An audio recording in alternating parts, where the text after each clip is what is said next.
Next we have Désirée, a skunk who accidentally sprayed a coworker and doesn't know how to help him. Oh dear. Hello, Désirée. If you've got a problem, just stop on by and I'll say hi at Ask Dear Abby. That's me. Oh, sacre bleu!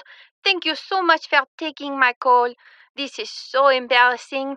Since I am nocturnal and only awake at night, I teach a chemistry night class.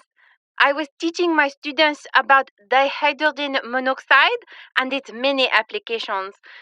When my l'assistant du professeur, excusez-moi, my teacher's assistant, he came into the room quite suddenly and I sprayed him. Sprayed him? With what? My scent glands, they are located on my posterior.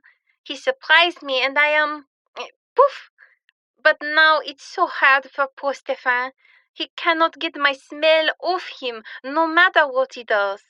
He has tried the shower and the bath filled with the juice of a tomato. Don't you mean tomato? So, Désirée, has anything like this ever happened before? No, that's the thing. I have never sprayed anyone before now. It's not like we skunks go around the block just spraying everyone we don't like.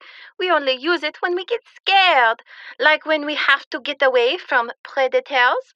Normally, if I'm scared, I will give someone plenty of warning, like stamping my paws or turning around to lift my tail and let them know just what I'll do.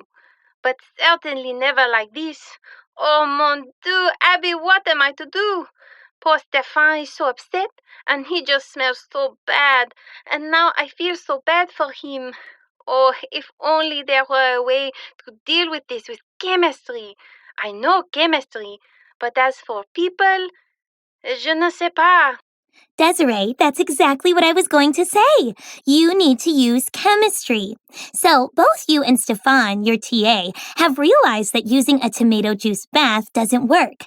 That's because it doesn't use chemistry. Instead, we need to change the characteristic of the sulfur-based compounds called thiols behind the terrible smell. But of course, hydrogen peroxide and baking soda. C'est magnifique. Exactement. That's the only word I know in French. Abby, how do you know so much about chemistry? And when did you learn how to speak French? Doesn't everybody take chemistry and French classes in their spare time? No. Also, what is going on? We are using chemistry. By using science, we aren't trying to hide the smell with another smell. We are actually changing the chemical makeup of the smell. I'll talk you through it, Hoppy. So, first of all, we have hydrogen peroxide, which is used in a lot of things, but you know it as something you put on a cut or a scrape to keep it from getting infected. We mix the hydrogen peroxide with baking soda, which we of course know is a crucial ingredient in making a kitchen volcano. By putting them together, we create a mixture. They're mixed together, but aren't changing anything. Think about it like you're making a cake. This is the part where you mix in the eggs, flour, and milk.